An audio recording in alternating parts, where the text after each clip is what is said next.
మొదటగా ఈ భగవద్గీత అధ్యాయము 1 శ్లోకము 4ను పరిశీలిద్దాం. కురుక్షేత్రంలో దుర్యోధనుడు పాండవ సైన్య బలాన్ని చూసి తన గురువైన ద్రోణునితో మాట్లాడుతున్న సందర్భమిది. మొదటగా ఈ పవిత్ర శ్లోకాన్ని భక్తితో విందాం.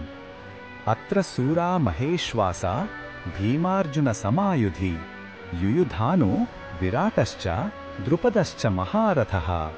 ఈ శ్లోకం అర్థం ఏమిటంటే, దుర్యోధనుడు పాండవ సైన్యం వైపు చూపిస్తూ ఇక్కడ భీమార్జునులతో సమానమైన గొప్ప విలుకాండ్రు శూరులు ఉన్నారు. వారిలో యుయుధానుడు, విరాటుడు, మహారథుడైన ద్రుపదుడు వంటి గొప్ప యోధులు ఉన్నారని ద్రోణుడికి వివరిస్తున్నాడు. ఇది పాండవుల బలాన్ని చూసి అతనిలో కలిగిన ఆందోళనను సూచిస్తుంది. కృష్ణ భగవానుడు ఈ విషయంలో మనకు ఏమి చెప్పుతున్నాడంటే, ఈ శ్లోకం దుర్యోధనుడి భౌతిక దృష్టిని చూపిస్తుంది. అతడు యోధుల సంఖ్యను, వారి పరాక్రమాన్ని మాత్రమే చూస్తున్నాడు.